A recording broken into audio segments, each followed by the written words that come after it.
Hello students, हमारा chapter चल रहा था केमिकल रिएक्शन एंड इक्वेशन और उसमें हम पढ़ रहे थे topic types of chemical reactions, जिसमें से हमने डीकॉम्पोजिशन रिएक्शन के पहला और दूसरा पार्ट कर लिया था। कौन सा? थर्मल डीकॉम्पोजिशन हमने कर लिया था and we are left with electrolytic decomposition, जो मैंने लास्ट क्लास में आपको आधा ही लिखवा के छोड़ दिया था। और मैंने बताया था आपको कि मैं एक एक्टिविटी डिस्कस करूंगी नेक्स्ट क्लास में जो आपकी एनसीईआरटी में दी है by the name of electrolysis of water. तो यहाँ पे क्या होता है ये आज हम पढ़ेंगे। Let's dive into the topic. देखो जरा, एक्टिविटी में हम क्या कर रहे हैं, हमने एक प्लास्टिक मग लिया, हमने यहाँ नीचे दो होल्स ड्रिल कर दिए और वहां पे रबर स्टॉपर लगा दिए। रबर स्टॉपर लगाने के बाद हमने दो टेस्ट ट्यूब्स लिए और उनमें पानी भर के उसको इन्वर्ट कर दिया। कहाँ पे? जब हमने रबर स्टॉपर के ऊपर इलेक्ट्रोड्स लगा दिए। ओके, उसके ऊपर हमने टेस्ट ट्यूब को इन्वर्ट कर दिया। अच्छा देख लो, ये इलेक्ट्रोड्स किसके हैं? कार्बन के इलेक्ट्रोड्स रहते हैं। और ये जो कार्बन के इलेक्ट्रोड्स रहेंगे तो वो किससे बने रहेंगे? ग्रेफाइट से बने रहेंगे। ओके, ठीक है। अब हमने क्या किया, टेस्ट ट्यूब में पानी भर दिया, सेम लेवल पे भरा दोनों टेस्ट ट्यूब में, और उसके बाद उसको इन्वर्ट करके रख दिया हमने अपने रबर स्टॉपर्स पे। अब क्या होएगा, हमने इसके ऊपर पानी भरा, किसमें? प्लास्टिक मग में। अच्छा, पानी भरने के बाद हमने उसका लेवल वहां तक रखा जहां तक हमारे इलेक्ट्रोड्स जो है वो पानी के नीचे मतलब पूरी तरीके से इमर्स हो जाए। ओके, और हम पानी में डाल देंगे कुछ ड्रॉप्स ऑफ सल्फ्यूरिक एसिड। ये जो इलेक्ट्रोड्स है हमारे, इनको हम कनेक्ट कर देंगे 6 वोल्ट की बैटरी से। ओके, अच्छा, जो पॉजिटिव टर्मिनल रहेगा बैटरी का वो एक इलेक्ट्रोड से कनेक्टेड रहेगा, वो इलेक्ट्रोड हमारा कहलाएगा एनोड, और जो नेगेटिव टर्मिनल रहेगा वो हमारा कहलाएगा कैथोड। ठीक है। अब ये तुम कैसे मेमोराइज कर सकते हो? तो क्लास 9 में पढ़ा था आपने कि पॉजिटिव आयन को हम कैटायन कहते हैं और नेगेटिव आयन को हम एनायन कहते हैं। तो उसका जस्ट उल्टा यहाँ पे कर दो। पॉजिटिव से जो कनेक्टेड है वो एनोड हो जाएगा, नेगेटिव से जो कनेक्टेड है वो कैथोड हो जाएगा। ठीक है। अच्छा, अब हम क्या करेंगे, हम यहाँ पे स्विच को हमने ऑन कर दिया, करंट पास होएगा और इस सेटअप को हम थोड़ी देर के लिए अनडिस्टर्ब छोड़ देंगे। तो अब हम क्या देखेंगे, हम ये देखेंगे कि यहाँ पे जो पानी हमने भरा है ना, वहां पे बबल्स आने लगेंगे। ओके, गैसेस के बबल्स आने लगेंगे और धीरे धीरे जो पानी है वो डिस्प्लेस होने लगेगा। कैसे? जैसे गैस यहाँ पे इस एम्प्टी पोर्शन में भरती जाएगी और उसका वॉल्यूम इंक्रीज होता जाएगा, तो वैसे वैसे ये जो पानी है ना, ये बाहर की तरफ वो गैस उसको पुश करती जाएगी। टेस्ट ट्यूब के अंदर जो पानी था उसको गैस पुश करती जाएगी बाहर की तरफ। ओके, तो यहाँ पे देखो हो क्या रहा है एक्चुअल में, हमारे जो एनोड है, हमारा एनोड क्या, ये वाला टेस्ट ट्यूब। ठीक है, तो यहाँ पे क्या रिएक्शन चल रहा है, जो हाइड्रोजन है उसके पहले ये चीज समझ लो कि जो पानी रहेगा, जब हमने उसमें इलेक्ट्रिक करंट पास किया तो पानी टूट जाएगा H प्लस और OH माइनस आयन में। इसे हम कहेंगे आयोनाइजेशन। किसी भी मॉलिक्यूल्स का पॉजिटिव और नेगेटिव आयन में टूटना इज नोन एज आयोनाइजेशन। ठीक है, चाहो तो इसको लिख लो ऊपर मार्जिन में अपनी बुक में कहीं भी। अच्छा, तो ये रिएक्शन चल रहा है, यहाँ अंदर हमारा पानी H प्लस और OH माइनस आयन्स में अवेलेबल हो रहा है हमें। अब एनोड पे यही H plus ions electron gain करके, इलेक्ट्रॉन कहाँ से गेन करेंगे, ये जो करंट फ्लो हो रहा है वहां से इलेक्ट्रॉन गेन करेंगे। तो H प्लस आयन एक इलेक्ट्रॉन गेन करके हाइड्रोजन का एटम बना लेंगे। कैसे?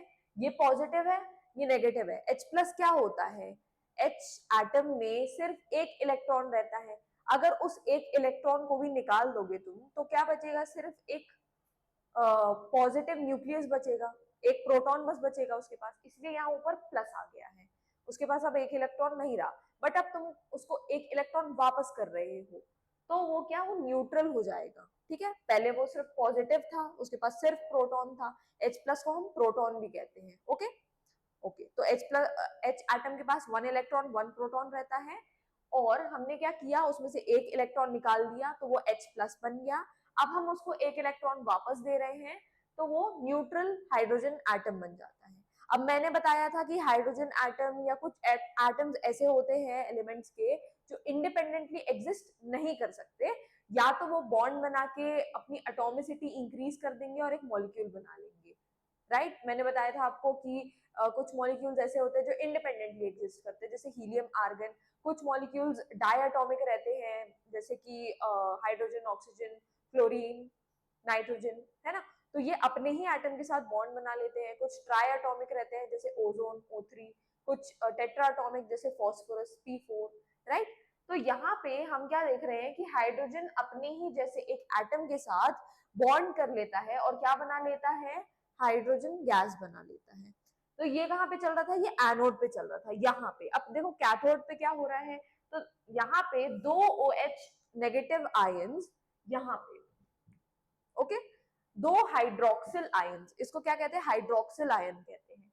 तो दो हाइड्रोक्सिल आयन आपस में कंबाइन होके पानी बना लेते हैं, वाटर बना लेते हैं, और यहाँ पे एक ऑक्सीजन बाहर निकल जाता है। ठीक है। अब मैंने यहाँ पे जो कॉन्सेप्ट अप्लाई किया था कि ये वाला एटम इंडिपेंडेंटली एग्जिस्ट नहीं कर सकता, सेम उसको यहाँ पे अप्लाई करो। ऑक्सीजन एटम इंडिपेंडेंटली एग्जिस्ट नहीं कर सकता, तो वो अपने ही ऑक्सीजन एटम के साथ बाइंड करके ऑक्सीजन का मॉलिक्यूल बना लेगा। ओके। तो यहाँ पे देखो दो ऑक्सीजन थे और दो हाइड्रोजन थे, ये दो हाइड्रोजन हो गए, ये एक ऑक्सीजन आ गया और एक ऑक्सीजन यहाँ पे आ गया। ओके। कोई न्यू एडिशन नहीं हुआ है किसी भी एटम का। तो अब आपकी जो मेन इक्वेशन रहेगी इस इलेक्ट्रोलिसिस ऑफ वाटर वाले रिएक्शन की, वो रहेगी कि two molecules of water in the presence of few drops of sulfuric acid, when electrolysis is conducted in it, it will give two molecules of hydrogen gas and one molecule of oxygen gas। ठीक है। अब कुछ questions इस activity से जरूर पूछे जाते हैं, वो यहाँ पे मैंने इंपॉर्टेंट नोट बना के लिख दिए हैं। क्या क्या, कि भाई हम, आप सोचोगे कि हम नॉर्मल प्योर वाटर से भी तो इलेक्ट्रिसिटी कंडक्ट करा सकते हैं, हमने H2SO4 क्यों डाला, तो यही डिफरेंस रहता है। Pure water does not conduct electricity. जो आपका डिस्टिल्ड वाटर रहेगा, एकदम प्योर वाटर रहेगा, उसमें आयंस, इंप्योरिटीज, ये सब नहीं रहती हैं, जो कि इंपॉर्टेंट रहती हैं करंट कैरी करने के लिए। तो आपको एक्सटर्नल इंप्योरिटीज डालनी पड़ेगी, जो हमने एसिड के कुछ ड्रॉप्स के फॉर्म में डाली है। ओके। तो हमने ये इंप्योरिटीज पानी में डाल दी हैं, इसके बाद पानी क्या कर पाएगा, ये पानी इलेक्ट्रिसिटी कंडक्ट कर पाएगा। तो ये था आंसर आपका कि हमने H2SO4 या सल्फ्यूरिक एसिड क्यों डाला पानी में। ओके। अब यहाँ पे एक क्वेश्चन बनता है कि आपने, चलिए ठीक है, आपने रिएक्शन को अनडिस्टर्ब छोड़ दिया, पानी डिस्प्लेस हो रहा है, बबल्स बन रहे हैं, तो ऐसा पूछा जाता है कि जो दोनों टेस्ट ट्यूब हैं, क्या दोनों में गैस का अमाउंट सेम है। गैस का अमाउंट कैसे पता लगाओगे, कि भाई अगर इस टेस्ट ट्यूब में पानी ज्यादा कम हो गया है, मतलब गैस ज्यादा है यहाँ पे, और इधर पे पानी अगर ज्यादा है, मतलब गैस कम है। ओके। ऐसे करके आप पता लगा सकते हो कि गैस किसमें ज्यादा है, गैस किसमें कम है। तो वो पूछता है कि कौन से टेस्ट ट्यूब में गैस ज्यादा है और कौन से टेस्ट ट्यूब में गैस कम है, क्या दोनों में गैसेस का अमाउंट इक्वल है, और अगर ऐसी बात है तो कौन सी गैस किस टेस्ट ट्यूब में है, इसको कैसे पता लगा पाओगे आप, है ना। तो हम क्या करेंगे, बहुत ही केयरफुली इन टेस्ट ट्यूब्स को मतलब हम अपना सेटअप जो है उसका स्विच ऑफ कर देंगे और केयरफुली टेस्ट ट्यूब्स को निकालेंगे, और हम गैसेस की प्रेजेंस को चेक करेंगे। कैसे प्रेजेंस को चेक करेंगे, ये जो टेस्ट ट्यूब है हमारा हमारे पास, तो यहाँ पे हम एक बर्निंग कैंडल लाएंगे या बर्निंग स्प्लिंटर लाएंगे, और अगर हमने टेस्ट ट्यूब के माउथ के पास उस कैंडल को लगाया और उसके बाद वो एक्सटिंग्विश हो गई with while making a pop sound, तो हम ये पता लगा लेंगे कि okay we have hydrogen gas in this test tube. ठीक है। बट अगर हमने कैंडल लाई या मैच स्टिक लाई, टेस्ट ट्यूब के पास रखा उसको, and it continues to burn, तो हम कह सकते हैं कि ओके इस टेस्ट ट्यूब में ऑक्सीजन गैस है। Why, because oxygen is a supporter of combustion. ठीक है। ओके। एक बार फिर से रिपीट कर दे रही हूं मैं, क्या करेंगे हम, गैसेस की प्रेजेंस को टेस्ट करने के लिए हम एक मैच स्टिक या बर्निंग कैंडल लाएंगे, टेस्ट ट्यूब के माउथ के पास उसको प्लेस करेंगे। इफ कैंडल या मैच स्टिक एक्सटिंग्विश हो जाती है while making a pop sound, तो हम ये पता लगा सकते हैं कि okay this gas is hydrogen gas in the test tube. But अगर ऐसा नहीं हुआ एंड द कैंडल और the match stick continues to burn, तो हम ये कह सकते हैं कि ओके इस टेस्ट ट्यूब में ऑक्सीजन गैस प्रेजेंट है। ठीक है। अब हम देखेंगे कि भाई जहां पे एनोड है हमारा, वहां पे हमको इतनी सारी गैस मिल रही है, बट यहाँ पे हमको उसका जस्ट हाफ मिल रहा है। ओके। तो यहाँ पे एक क्वेश्चन बनता है कि एनोड पे जो हाइड्रोजन है, why is its volume twice as that of oxygen present at cathode. क्या बोला मैंने बोला क्वेश्चन ये आता है कि एनोड पे जो हाइड्रोजन प्रेजेंट है उसका वॉल्यूम कैथोड पे जो ऑक्सीजन प्रेजेंट है उससे डबल क्यों है, ठीक है। तो उसका आंसर क्या होएगा कि भाई हमारे इलेक्ट्रोलिसिस के टाइम पे दो वाटर के मॉलिक्यूल, दो वाटर, ये ठीक है, दो वाटर के मॉलिक्यूल क्या कर रहे हैं, टूट रहे हैं, और क्या देने के लिए, दो हाइड्रोजन के मॉलिक्यूल और एक ऑक्सीजन का मॉलिक्यूल। तो यहीं पे वॉल्यूम का भी डिफरेंस आ जाता है कि भाई वाटर मॉलिक्यूल टूट तो रहा है बट आपको यहाँ पे डबल हाइड्रोजन मिल रहा है और सिंगल ऑक्सीजन मिल रहा है, इसलिए वॉल्यूम की यहाँ पे डिफरेंस देखी जा सकती है हाइड्रोजन और ऑक्सीजन की, ठीक है। ओके, तो ये हो गई आपकी इलेक्ट्रोलिसिस ऑफ वाटर वाली एक्टिविटी कंप्लीट। अब हम आगे बढ़ेंगे नेक्स्ट टॉपिक पे, इसको नोट कर लो अच्छे से और डायग्राम वगैरह सब अच्छे से बना लेना, एंड स्पेशली ये दो पॉइंट्स बहुत इंपॉर्टेंट है।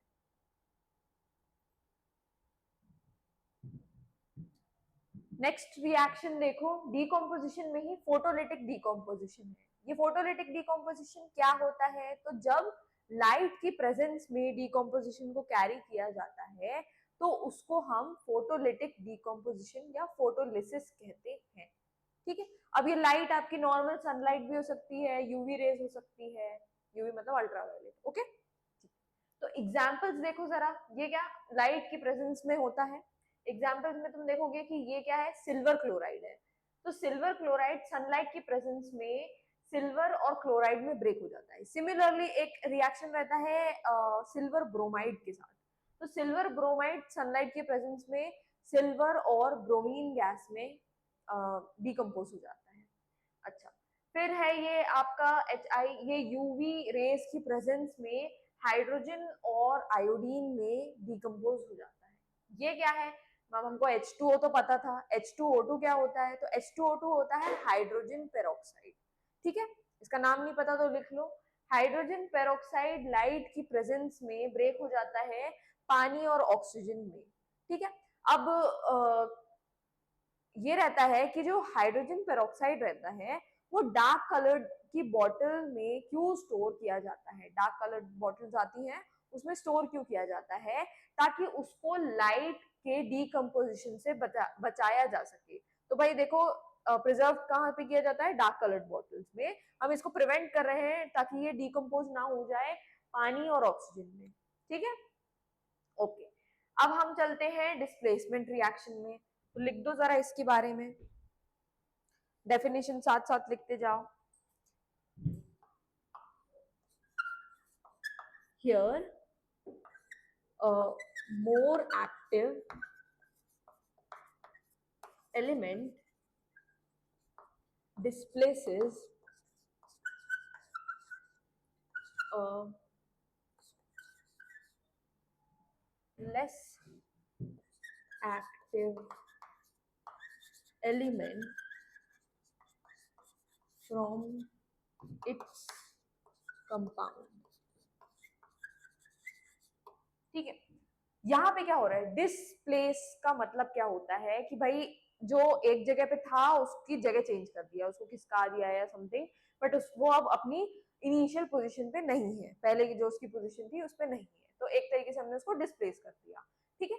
तो यहाँ पे केमिस्ट्री में ये जो डिस्प्लेसमेंट रिएक्शन है, यहाँ पे क्या हो रहा है, यहाँ पे एक ज्यादा एक्टिव मेटल या ज्यादा रिएक्टिव मेटल दूसरे कम एक्टिव या रिएक्टिव मेटल को उसकी जगह से डिस्प्लेस कर दे रहा है, उसका जो कंपाउंड बना था किसी के साथ तो उसकी जगह पे वो आ जा रहा है और उसको हटा दे रहा है वहां से, ठीक है। तो एक जनरलाइज्ड रिएक्शन लिख लेते हैं हम कि भाई ए और बी, ये दो कंपोनेंट है हमारे कंपाउंड की, रिएक्शन हुआ सी के साथ, तो यहाँ पे बी को हटा के, या मैं ऐसा लिख दे रही हूं कि सी ने ए को हटा दिया, सी ने ए को हटा लिया और बी के साथ कंपाउंड बना दिया।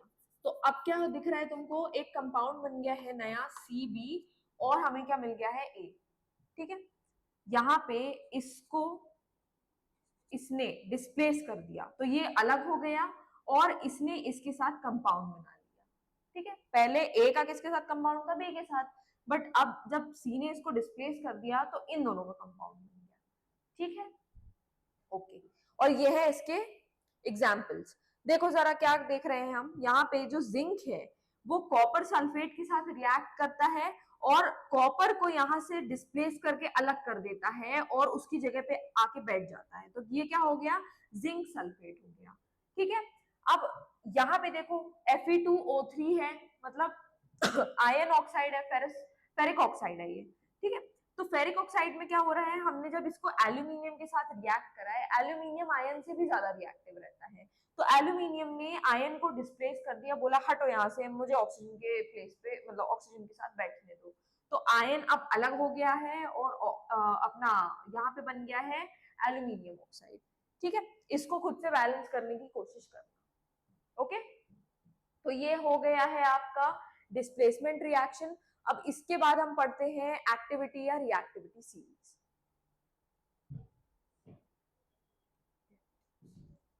सो we were doing displacement reaction, और उसमें अब मैंने बताया था कि हम एक्टिविटी या रिएक्टिविटी सीरीज के बारे में पढ़ेंगे। तो यहाँ पे क्या होता है, यहाँ पे ये एक ऑर्डर लिखा हुआ है, इधर पे सारे मेटल्स हैं एक्सेप्ट इसको छोड़ के, ये एक मेटल नहीं है, बट यहाँ पे तुम मुझसे पूछोगे ये क्यों प्लेस कराया गया है हाइड्रोजन को यहाँ पे इन सारे मेटल्स के बीच में, तो उसका मैं आंसर बताती हूँ।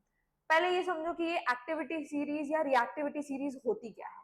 तो देखो यहाँ पे डेफिनेशन लिखी है मैंने, यहाँ पे मेटल्स अरेंज रहते हैं कैसे, वर्टिकल कॉलम में, ऊपर से नीचे वर्टिकल कॉलम में अरेंज रहते हैं।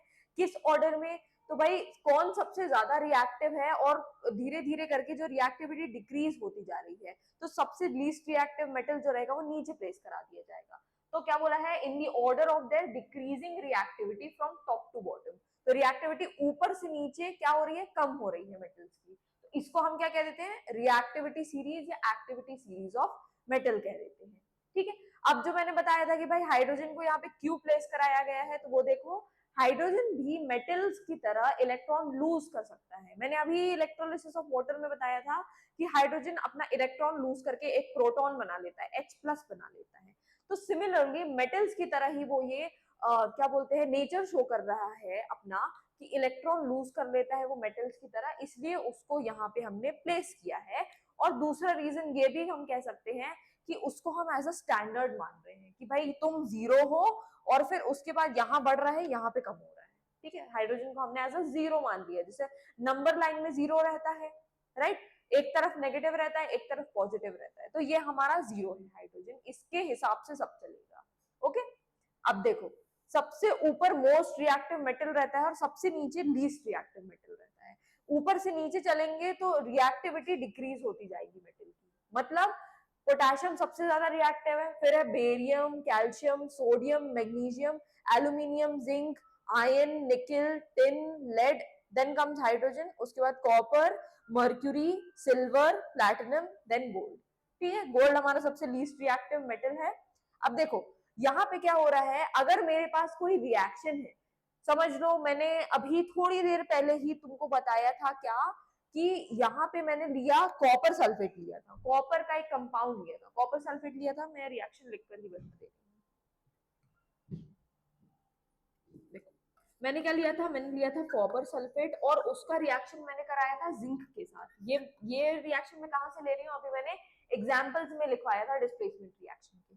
ओके, तो ये जो कॉपर सल्फेट का कंपाउंड है, ये इसको मैंने रिएक्ट करा दिया जिंक के साथ। अब देखो यहाँ पे इस ऑर्डर में कॉपर से ज्यादा रिएक्टिव जिंक है क्या, देखो देखो यहाँ जिंक ऊपर आ रहा है, मतलब ऑब्वियस सी बात है ये कॉपर से ज्यादा रिएक्टिव है। ठीक है, तो ये क्या करेगा कि ये कॉपर को बोलेगा ओए चल हट, मैं आऊंगा यहाँ पे बैठूंगा, तो ये जिंक जो है ये कॉपर की सीट छीन कर सल्फेट के आयन के साथ कंपाउंड बना लेगा जिंक सल्फेट, और कॉपर को कह देगा टाटा बाय बाय।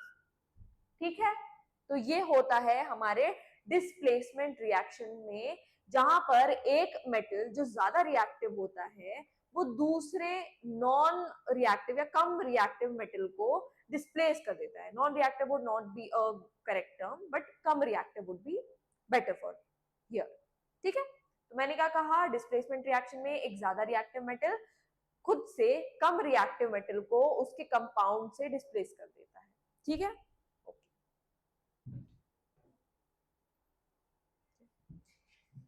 तो इसके बाद अब हमारे सिर्फ कुछ ही रिएक्शंस बचते हैं, जैसे कि double displacement, precipitation, neutralisation, oxidation reaction.